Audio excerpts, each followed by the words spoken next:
तिला जाऊन तुम्हाला करावं लागेल. तुम्ही त्यांना महाराष्ट्राच्या विधानसभेत पाठवा. हर्षवर्धन भाऊ राष्ट्रवादीत आल्यामुळं सोपं झालेलं आहे आणि हे धनुष्य हर्षवर्धन पाटलांनीच हातात घ्यावं. असं करताय की माझंच फायनल आहे म्हणताय, आमच्या घरी येत आहे, तरी तुमचं का होत नाही ही खंत माझ्या मनामध्ये. माझ्यावर झालाय अन्याय मान्य करतो. माझं मन रडतंय माझं. 25 वर्ष या लोकांची सेवा प्रामाणिकपणे केली. कोण म्हणतं माझ्याकडनं 1 लाखच मतदान आहे, पण 2च उमेदवार असल्यावर तिसरा उमेदवारच नसल्यावर कळणार काय? जो चेंडू आहे तो जनतेच्या कोर्टामध्ये फेकून ती आजमवण्यासाठी येणाऱ्या 11 तारखेला मोठ्या संख्येनं या ठिकाणी आपण उपस्थित राहावं. खरं तर आज आपल्या सगळ्यांनाच माहिती आहे की विधानसभेची इलेक्शन एक थोड्या दिवसामध्ये या ठिकाणी रणधुमाळी चालू होणार आहे आणि या रणधुमाळीमध्ये 2-4 दिवसामध्ये आचारसंहिता देखील या ठिकाणी लागू होण्याची शक्यता आहे. आणि इंदापूर तालुक्यामधून शरदचंद्रजी पवार साहेब यांच्या पक्षामधून आदरणीय आप्पासाहेब असतील, मी असेल, अमोल शेठ बिसे असतील, त्याचबरोबर सागर बाबा मिसाळ असतील, तेसी आप्पा पाटील असतील, असे काही इच्छुक उमेदवार होते. आणि आम्ही सगळ्यांनी या ठिकाणी पक्षाकडे अधिकृत फॉर्म भरला होता की असं आम्ही विधानसभेसाठी इच्छुक आहे म्हणून. आणि आदरणीय पवार साहेबांना सुद्धा सगळ्या कार्यकर्त्यांनी किंवा आम्ही सगळ्यांनी विनंती केली होती की आपल्या पक्षामध्ये जे काही इच्छुक आहेत यापैकी कुणालाही आपण या ठिकाणी संधी द्यावं आणि सगळे कार्यकर्ते व आपण सगळी मिळून पक्षाच्या चांगल्या पद्धतीने या ठिकाणी उमेदवार इथं निवडून येईल अशी परिस्थिती निश्चित होती व आहे, म्हणजे आमच्या कार्यकर्त्यांच्या ह्याच्यानुसार. आणि त्यानुसार या ठिकाणी मागणी केल्यानंतर आदरणीय साहेबांनी आम्हाला सांगितलं होतं की आपण सर्वे करून या ठिकाणी निर्णय घेऊ म्हणून. आणि सगळी कार्यकर्ते समबरोबरात एकदम थोडीशी होती. आणि आपल्यालाही माहिती आहे 1.5-2 महिन्यापासून कशा पद्धतीने इंदापूरमध्ये वातावरण या ठिकाणी सुरू होतं. आणि त्याच्यानंतर आज परिस्थिती तुम्हाला माहीत झाली. आज मला वाटतं इंदापूरमध्ये या ठिकाणी प्रवेश देखील झाला आणि बऱ्यापैकी त्या प्रवेशामधून असं निदर्शनास आलं की त्यांची उमेदवारीपर्यंतची सगळं क्लेरिफिकेशन या ठिकाणी सगळ्यांना मिळालं. आणि मिळाल्यानंतर मग सगळी कार्यकर्ते आदरणीय आप्पासाहेबांना, भरत शेठला, आम्हाला एक फोन करायला लागले की बाबा आपण काहीतरी या ठिकाणी निर्णय घ्यावा, आपण काहीतरी या ठिकाणी सगळ्यांचं म्हणणं असं आहे की काहीतरी निर्णय घेतला पाहिजे.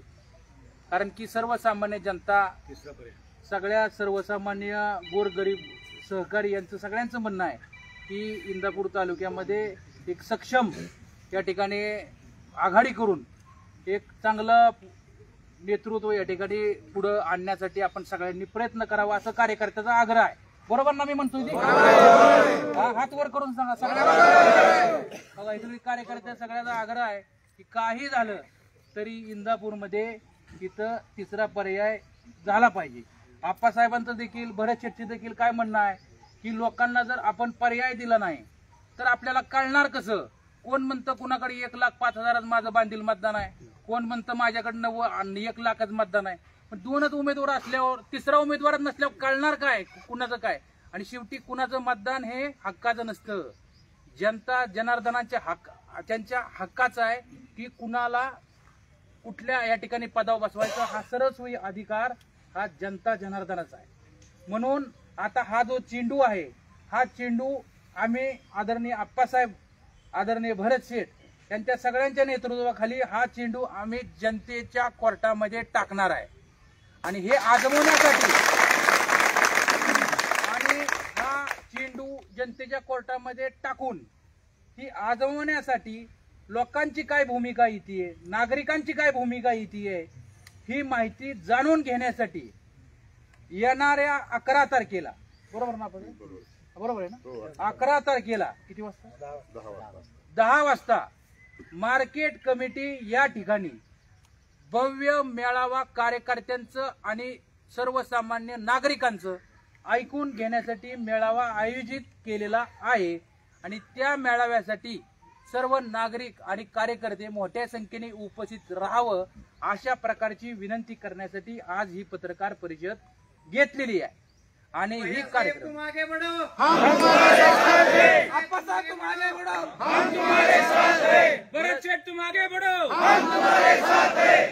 शेवटी ही सगळ्याचं आदरणीय आप्पासाहेब जगदाळे यांच्या नेतृत्वाखाली आपण सगळेजण मिळून पुढाकारानं या ठिकाणी येणाऱ्या काळामध्ये काम करू. बरोबर आहे?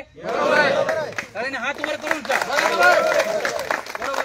तेव्हा काय म्हणतात ना ते काय गाडगं दाखवून ती टाकलं पाहिजे काय कारण नाही. आणि इथं सगळी बसलेली कार्यकर्ते आहेत. सगळ्यांचं असंच म्हणणं आहे की सगळी आपापल्या पद्धतीने पळालेली आहेत. सगळ्यांनी आपापल्या पद्धतीने या ठिकाणी काम केलेलं आहे. आपल्याला कुणाला वाईट म्हणायचं नाही. कुणावर आमची काही टीका करण्याचा आम्हाला अधिकार नाही. आमची एवढीच भूमिका आहे की जनतेमध्ये टाकलेला चेंडू या त्याचा काय करायचं ही जनता ठरवेल आणि ती आजमावण्यासाठी किंवा त्या जनतेचा निर्णय काय आहे ती आजमावण्यासाठी आजची ही पत्रकार परिषद आहे. त्याच्या पलीकडे दुसरा पत्रकार परिषद घेण्याचा उद्देश काय नाहीये. आणि तरी देखील आणि शेवटी सगळ्यांनीच आपापल्या पद्धतीनं लोकसभेला या ठिकाणी काम केलं होतं. आता बरेच पत्रकार मला सुद्धा प्रश्न विचारणार आहेत की तुम्ही पूर्वी आजी ह्याच्याकडे ताईंकडे होता, परत तुम्ही दादाकडे गेला. मी अगोदरच त्याचं उत्तर देतो, पण ती सुद्धा सांगतो महारोदर बापू आहे तिथं किंवा बाकीचे इथं कार्यकर्ते सुद्धा आहेत साक्षीला आहे की 70-80 गावामध्ये जाऊन पहिल्यांदा प्रचार करणारा हा प्रवीण माने होता. सगळी विरोध होती. बरोबर आहे? सगळी साक्षीला होती. ताईंचा प्रचार गाव भेट दौरा आपण सगळ्यांनी कार्यकर्त्यांनी मिळून सुरू केला. बरोबर आहे? आणि सगळीकडं आपण सगळ्यांनीच मिळून साहेबांनी भरत शेठनी सगळ्याच बाकीची पक्ष संघटनेतली बी सगळी होती. सगळ्यांनीच मिळून काम केलेलं आहे.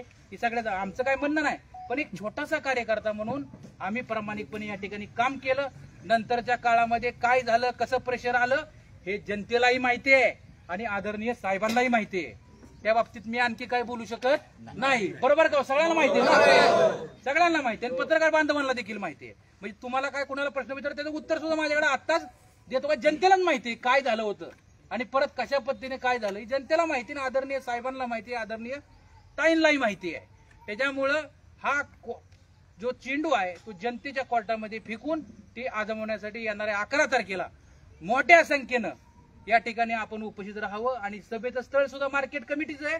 बरोबर ना साहेब? आणि आजची जिथं स्थळ झालं त्याच ठिकाणी सभा होईल. आणि आजच्या कार्यक्रमाला सर्वजण या ठिकाणी उपस्थित राहिला त्याबद्दल आपला आभार व्यक्त करून माझे या ठिकाणी 2 शब्द या ठिकाणी संपवतो. गेल्या 4-5 दिवसापासून या इंदापूर तालुक्यामध्ये वेगळ्या अफवा उठत होत्या. त्या माध्यमातून भैया असतील, मानेदादा असतील किंवा ज्यांनी उमेदवारी मागितल्या अशा लोकांसहित आम्ही गोविंद बागेमध्ये त्या ठिकाणी गेलेलो होतो. आणि गोविंद बागेमध्ये गेल्यानंतर आम्ही एवढीच मागणी केली होती की आमच्या 6 जणांपैकी कोणत्याही एका उमेदवारीला उमेदवारी द्या, अशी कार्यकर्त्यांनी आम्ही स्वतः मागणी त्या ठिकाणी केली होती. परंतु 2-3 दिवसामध्ये त्यानंतर 2-3 दिवसामध्ये अचानकपणे काय झालं आणि वातावरण सगळं हे झालं. मी स्वतः सुरुवातीपासून इच्छुक होतो. तुम्हाला पत्रकार मंडळीला सुद्धा माहीत असेल की सुरुवातीपासून मीच उमेदवार हे गृहीत धरून गेले 2-3 महिने हे चाललेलं होतं. परत भैयांनी सुद्धा अगोदर काही 70-80 गावामध्ये जाऊन त्या ठिकाणी काम केलेलं होतं. तेही दावेदार होते. आम्ही सर्वांनी 6 जणांनी त्या ठिकाणी फॉर्म भरलेले होते. आणि अचानकपणे ह्या गोष्टी घडल्या. अन्याय किती असावा. 2014ला सुद्धा अशा प्रकारचं आश्वासन मला दिलं. त्यावेळेस मी पवार साहेब, सुप्रियाताई यांच्याकडे मी उमेदवारी मागणी केली होती. 2019ला सुद्धा अनेक वेळा त्या ठिकाणी जाऊन मी पक्षाकडे मागणी केली. 19ला जरूर आम्ही त्या ठिकाणी निर्णय वेगळा घेतला असेल.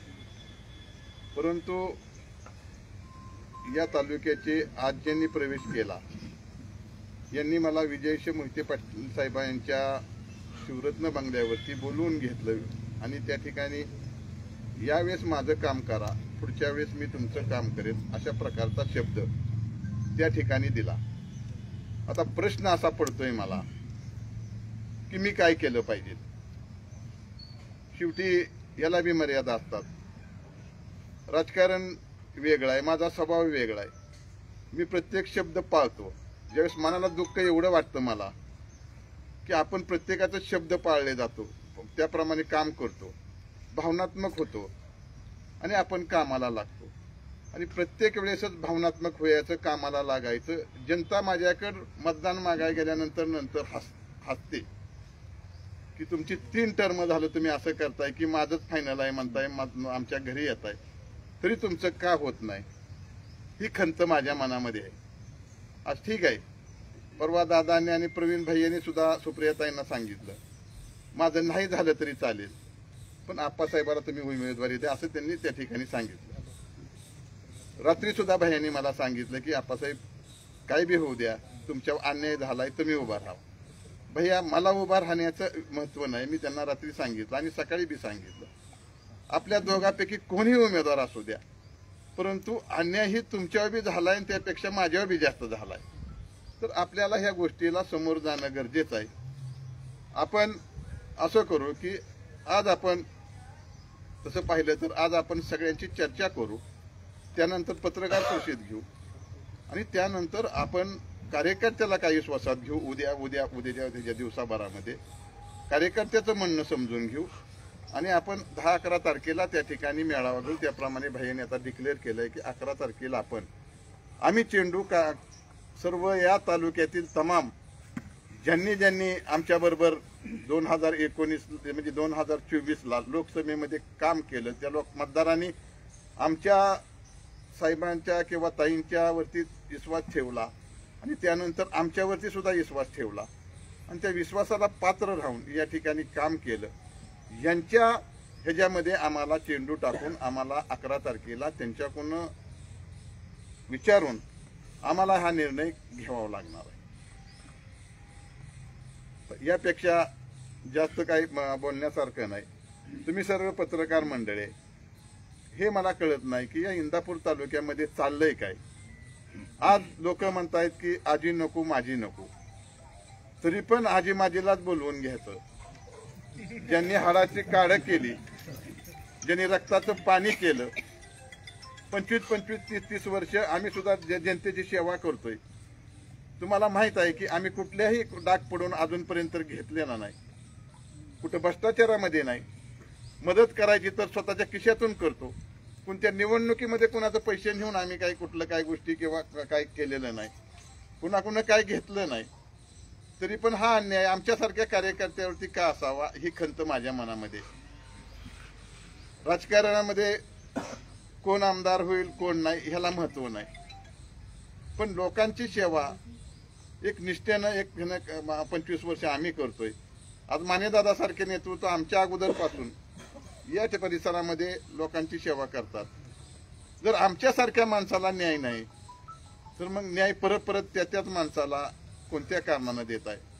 आणि ठीक आहे, हा विषय या इंदापूर तालुक्यातल्या जनतेनं समजून घेतला पाहिजे. हा विषय भावनेचा आहे, हा विषय झालेल्या अन्यायाचा आहे. किती दिवस हा अन्याय सहन करायचा, कोण फसवायचं राहिले अशी अजून वाट पाहायची, ही मनामध्ये आमच्या खंत आहे. पक्ष सोडणार की पक्षात राहणार? आता पक्ष सोडायचा, पक्षाला आम्ही 10 तारखेपर्यंतचा म्हणजे असा विषय आहे की 10 तारखेपर्यंत आम्ही 11 तारखेपर्यंत आम्ही 11 तारखेला मेळावा घेतला. शेवटी जनतेच्या कोर्टात आम्ही चेंडू टाकलेला आहे. जनता उद्या काय म्हणते, जनता जनार्दन हे बोलले तरच आपण पुढे जातो. जनता जनार्दन हे नसेल तर कुठलीही गोष्ट होऊ शकत नाही. शेवटी हा निर्णय ह्याच्यावरती नाही. आणि पक्ष सोडायचा ह्याचा नाही, आम्ही पक्ष सोडायसाठी ही घेतलेली नाही. शेवटी आजही विश्वास आमच्या सगळ्यांचा. आम्ही असं म्हणत नाही आम्ही दोघंहीच आहे, बरोबर आहे का भैया? अजूनही तुम्ही ज्यांनी 4-5 जणांनी मागितली त्यातलं दिलं तरी आप्पासाहेब जगदायचं काम करायची तयारी आहे. भैया आहे का नाही? नाही केलं मी शब्दाला पक्का आहे, नाही केलं तर सांगा. ठीक आहे, आम्ही मान्य नाही ना म्हणजे कुणाला नसतील बाबा काय एक अडचणी असतील तर आमच्या 4-5 तेजस्वी पाटील आहेत, त्यानंतर तुमचे म्हणत अमोल बिशे जे आहेत, अशोक घोगरेंनी सुद्धा तिकीट मागितलंय, त्यानंतर अजून सागर मिसाळांनी तिकीट मागितलंय. सागर मिसाळात मी म्हणलं स्वतः, सागर तुझा बी हक्कदार राहा, पुढे भविष्यात कुठेतरी विचार होत असतो. मी विचारा सागर मिसाळाला बोललोय का नाही. मग एवढ्या आमच्या भावना साफ आहेत, मग आमच्यावरच का नाही हा सुद्धा प्रश्न आहे. पण आता उमेदवारी जाहीर झालेली आहे, स्वतः पवार साहेबांनी उमेदवारी जाहीर केली तरी सुद्धा तुम्ही पक्षाला अजून वेळ देता, म्हणजे अजून काय तुम्हाला किती पक्षाकडनं अपेक्षा आहे की अजून काही चेंजेस होऊ शकतात? नाही बदल होईल एवढा उमेदवारी जाहीर केलेली नाही. त्यांनी सांगितलं की भविष्यात आम्ही हे करू. शेवटी कसं असतंय माहित आहे का की हा विषय नाही, हा नाही हा विषय जनतेचा आहे, हे मान्य करावं लागेल. जनता एक मिनिट आहे का अवघात त्यांनी उमेदवारी जाहीर केले, उमेदवारी किती कॅन्सल झालीत तुम्ही इतिहास बघा मागे जाऊन. तुम्हाला वाटतं ही उमेदवारी कॅन्सल होईल असं? करावीच लागेल, पर्याय काय समोर पर्याय करावीच लागेल, नाहीतर उद्रेक होईल इंदापूर तालुक्यामध्ये. उमेदवार कोण बघणार नाही, हा उद्रेक इंदापूरमध्ये होणार नाही, संपूर्ण महाराष्ट्रामध्ये उद्रेक झाल्याशिवाय राहणार नाही. ह्याचे परिणाम महाराष्ट्रात भोगावे लागतील अशी परिस्थिती निर्माण होईल. आणि मी बोलतो म्हणजे काय हे बोलत नाही, माझा कुणावरती रोष नाही, माझ्यावर झाला अन्याय मान्य करतो. माझं मन रडतंय माझं. 25 वर्ष या लोकांची सेवा प्रामाणिकपणे केली, डोळ्याला नाही पाणी येणार पण मन माझं रडतंय. शब्दाला पक्क असलं पाहिजे.